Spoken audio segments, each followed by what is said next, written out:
दिव्य आत्माएं, बहुत ही सुअवसर है।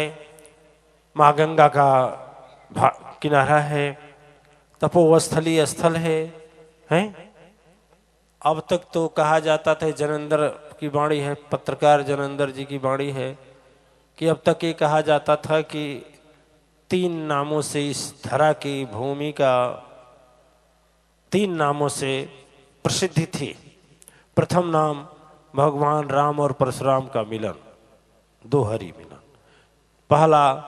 दूसरा दंडक वन, नानक वन, जहां पर भगवान बुद्ध का तपोस्थली समाधि। तीसरा परशुराम जी का तपोस्थली। 3 ही नाम से जाना जाता था।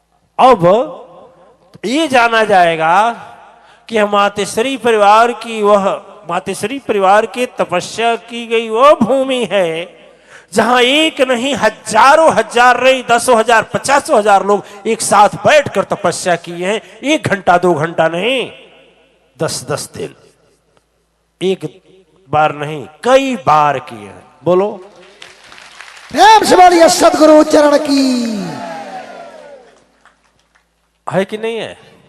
क्या लग रहा है? अब जाना जाएगा कि नहीं जाना जाएगा? जाना जाएगा ना।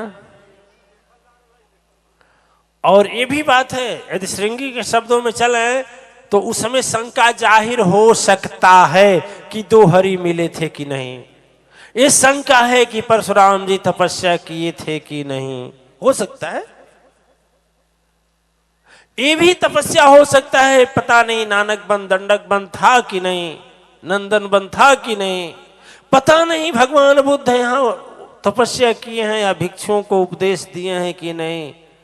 लेकिन यह तो शंका कभी नहीं होगा कि इस तट पर मां सरजू को साक्षी मान करके सूर्य देवता को साक्षी मानते हैं ना।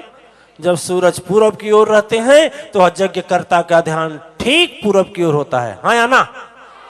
और जब पश्चिम की ओर होते हैं तो यज्ञकर्ता उनको साक्षी बनाता है कि प्रभु आप आदि अनादि देव हैं, सूर्य देव हैं, संपूर्ण धरा के प्रकाश फैलाने में आप ही की कृपा है, अंधकार को दूर करने की आपकी क्षमता है।